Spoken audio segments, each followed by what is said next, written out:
there goes Daddy with my tuna mayonnaise. Impulsive Daddy. I hope he's not going to drive at speeds incompatible with my cut glass condiment set.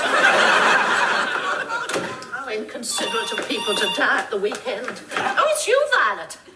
It's my sister, Violet. You remember? The one with the large house, the sauna, and room for a pony. I wish you'd smile more when you're gardening, Richard.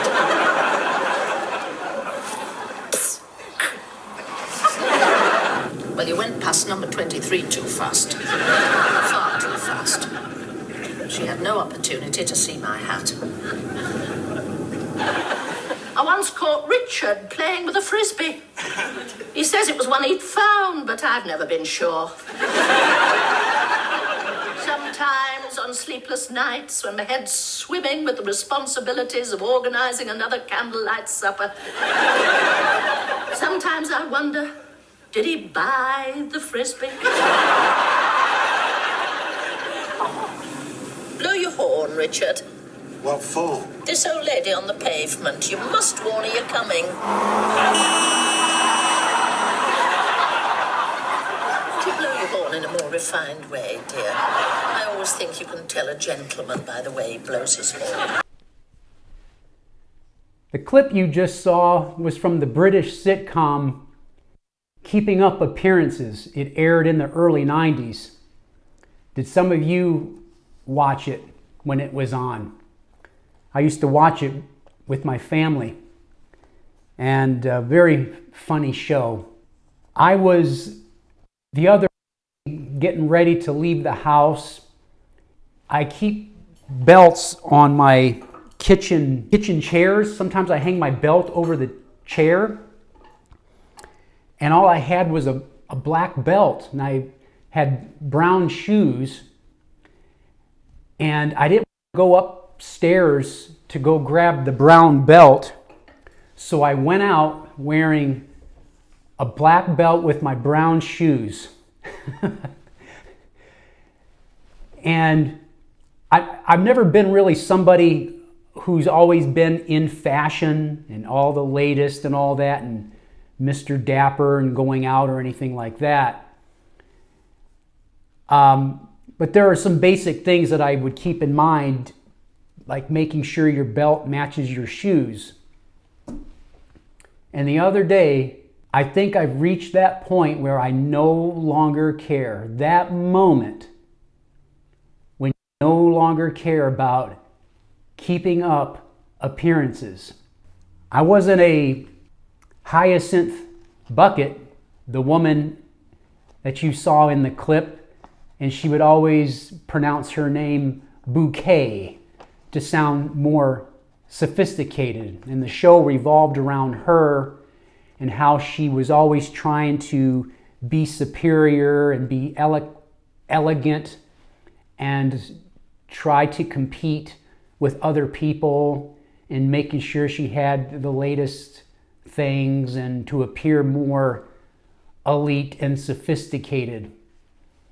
And then Richard, her husband, being the one on the receiving end of all of that and having to deal with all her ways and spending money on buying things they don't need. And so for some reason, that came to mind.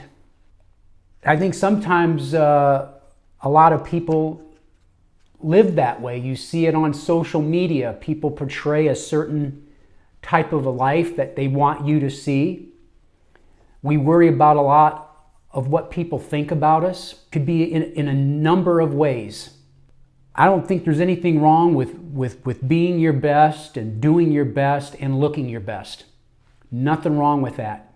And not leaving the house looking like an unmade bed. Or as we used to say in the military, looking like a rag bag. So look like a rag bag. And back in the day, we had to iron our uniforms and actually shine our boots. We would spend hours shining our boots and ironing our own uniforms, but then they got away from that, just wash and wear uniforms and the suede boots that you just had to keep clean, but I digress.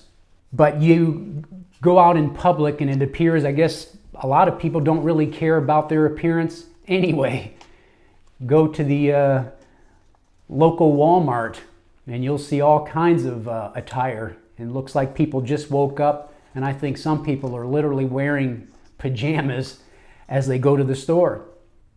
I'm not saying, that we should stop caring about our appearance. If I was going to an event or a graduation or a special occasion, I most certainly would have gone upstairs, grabbed my brown belt, made sure that they matched my shoes and looking good and being in fashion.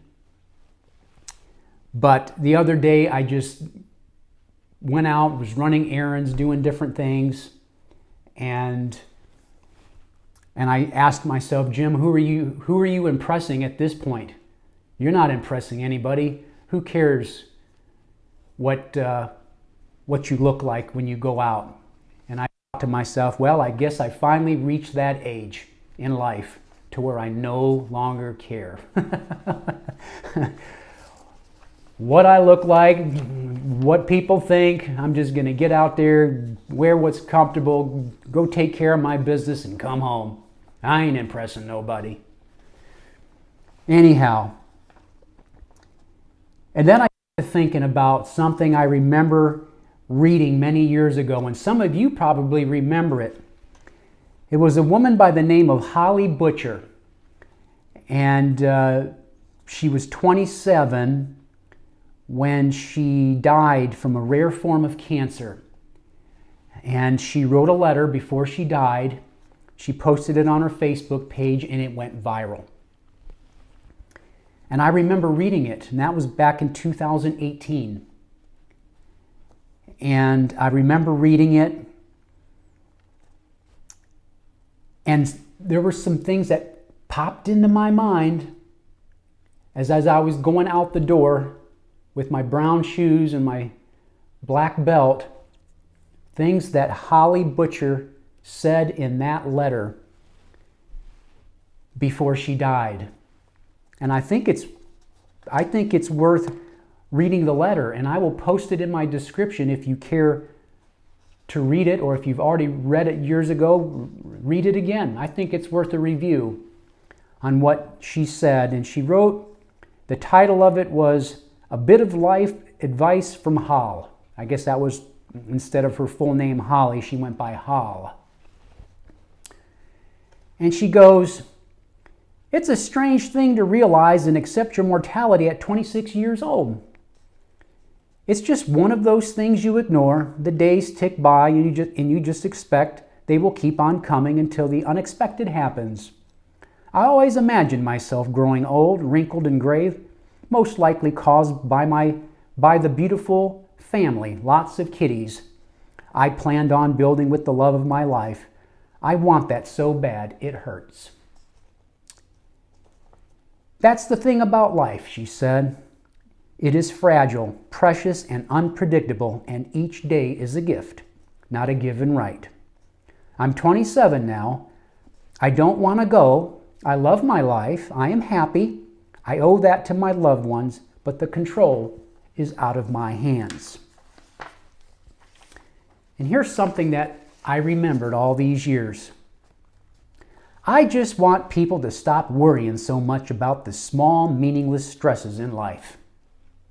And try to remember that we all have the same fate after it all, so do what you can to make your time feel worthy and great, minus the BS. Meaningless stress, small, meaningless stress. And that's the way I looked at that belt. That's so small, small potatoes. I ain't gonna stress over stuff like that anymore. Those times you are whining about ridiculous things, something I have noticed so much these past few months, I just think about someone who is really facing a problem. Here's what she said here. Be grateful for your minor issue and get over it. It's okay to acknowledge that something is annoying, but try not to carry on about it and negatively affect other people's days. I tried to live a healthy life, In fact, that was probably my major passion. Appreciate your good health and functioning body, even if it isn't your ideal size. Look after it and embrace how amazing it is. Move it and nourish it with fresh food. Don't obsess over it. Remember, there are more aspects to good health than the physical body. Work just as hard on finding your mental, emotional, and spiritual happiness too. That way, you might realize just how insignificant and unimportant having that stupidly portrayed perfect social media body really is. While on the topic, delete any account that pops up on your news feeds that gives you any sense of feeling crap about yourself. Friend or not, be ruthless for your own well-being. So she's saying don't obsess over our physical bodies. Take care of it, she says, nourish it, but don't obsess over it. And I think a lot of people obsess over it. For me, a lot of this stuff is pure vanity. And nothing against people who get into bodybuilding. I think for some people it's good therapy for them. It's better than being in a bar. You know, they go, they work out, put on muscle. It's a bonding thing. But for me personally, I was never much into spending, hours in a gym pumping iron to get big. I think it's important to be strong. I actually was more muscular in my military days than I am now, but I always just believed in being able to pass my physical in the military, pass my physicals, to be able to do my 2-mile runs, my physical fitness tests, be able to do pull-ups and things like that. And as long as I could do the basics there, what was required and keep healthy, that's what was most important to me. But I think a lot of people do too much, in my humble opinion. And then you've got these bodybuilders that end up dying at a young age due to some of the things that they're taking and the damage they do on their bodies. You've got people literally dying in places like I think it was Dominican Republic, that people go for plastic surgeries and all this stuff for beauty. And you've got a lot of people who have died in pursuit of vanity, for beauty, for whatever they were getting done. And so we have to ask ourselves, why? Why do all that? Because in the grand scheme of things, it really doesn't amount to much. It doesn't amount to a hill of beans. And I love what she said here. Be ruthless for your own well-being. I love that. So doing what you think is best for you. And how often, or is there times where there's things that we would like to do, but because we don't do them because we're afraid of what others will think about us? We're keeping up appearances. There's something that we don't do. Oh, it's not age appropriate. Oh, what are people going to think? Or the older man that goes abroad and he finds a younger gal that's half his age. Oh, people are going to say that I'm taking advantage of the girl and blah, blah, blah. And Carl, she's old enough to be your daughter and blah, blah, blah. And he ignores all that. He's being ruthless for his own well-being. 2 consenting adults, and he's getting what he wants, she's getting what he wants. And for me personally, I don't see anything wrong with a situation like that. That's just an example. Maybe there's something that you're still not doing. There's things that I think about that, am I afraid to do them because of what people may think? Maybe there's a relationship that you think others may not like and you're holding yourself back from it. Could be anything. So take care of you and not worry about what other people think. And we have a tendency to do that. Or if you want to leave your garbage cans in the front of the house, who cares? You got some people, oh, I can't, oh, those garbage cans, oh, it looks like hell. I got to, as soon as the garbage man picks up their trash, they're out there grabbing them cans, dragging them out. Oh, it looks like hell. I'm like, who cares? Get your garbage cans when you want to get them. Who cares what it looks like out there? You see what I'm saying? She continues, whine less, people, and help each other more. That's a good one. She continues, give, give, give. It is true, you gain more happiness doing things for others than doing them for yourself. I wish I did this more. And as I talked about loneliness not the other day, I think that's a great way to overcome loneliness and feeling down. Finding ways to help somebody else. Give of yourself, doing things for others. I think that's a great way to feel good and to help loneliness and help your well-being.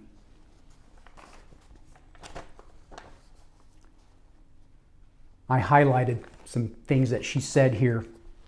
I won't go too much longer. You can read it yourself. Value other people's time, she said. Don't keep them waiting because you're not good at being on time. She says use your money on experiences, or at least don't miss out on experiences because you spent all your money on material crap. That's the way I am. I could have more things, but the more things you have, the more it owns you. It's just more stuff to take care of. And I would much rather spend money on experience than on things. And she says, put in the effort to do that day trip to the beach you keep putting off. What are you putting off? Try just enjoying and being in moments rather than capturing them through the screen of your phone. How many people we see on the phone? Or you go to an event and everybody's got their phone out recording it. And she's saying, put the phone away. Enjoy the moment. Amen. Travel if it's your desire, she said. Don't if it's not. Work to live, don't live to work. Boy. Work to live, don't live to work. Does that speak to some of you out there?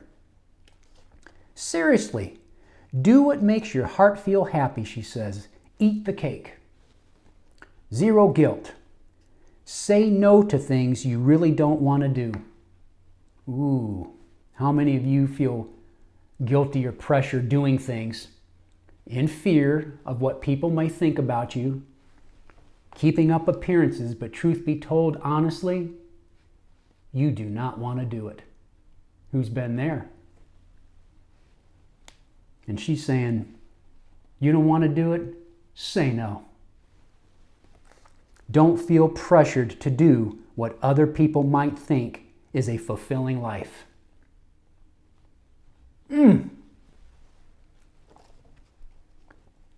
You might want a mediocre life, and that is so okay. Tell your loved ones you love them every time you get the chance and love them with everything you have, she said. Also remember, if something is making you miserable, you do have the power to change it. In work or love or whatever it may be, have the guts to change, she said. It does take guts. It takes courage to make changes. You don't know how much time you've got on this earth, so don't waste it being miserable.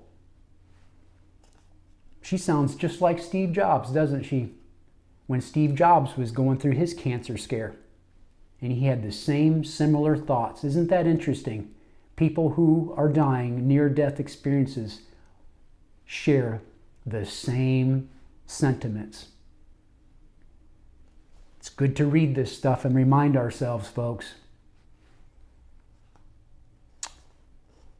And she finishes it up anyway. That's this one young gal's life. Take it or leave it, she said. And then she goes, oh, one last thing. And this spoke to me. If you can, she said, do a good deed for humanity and myself and start regularly donating blood. I'm a regular blood donor and a regular platelet donor. I'm a universal platelet donor, so anybody can have my platelets. It will make you feel good with the added bonus of saving lives. And she continued that she had to get a lot of blood donations herself, and so she was thankful for all the people that donated. So again, I'll post a link to this letter. I think it's worth reading and reviewing if you had read it years ago like I did. And so it's amazing how the things that you read or heard, something will spark it and shake it loose in your head. And that's what happened to me the other day. So I thought, you know what? I'm going to share it with you. I remember that old British sitcom, Keeping Up Appearances, Hyacinth. And I think she would have done well to read a letter like this. And she didn't have to live a life like that, trying to be superior. And in the end, it really doesn't matter. And to just live your life and enjoy it and do the things that you want to do and not care what other people think about it. So anyway, that was all. Get us all to think. Gets me thinking. And it's always a constant reminder. Time is limited. Time is short. And really get a move on. And do what we want to do in this lifetime, in the time we got left. And that's the thing. We don't know how much time we got left. And take stock and get going. Anyway, that was all. Take care. Thanks for watching. See you on the next one.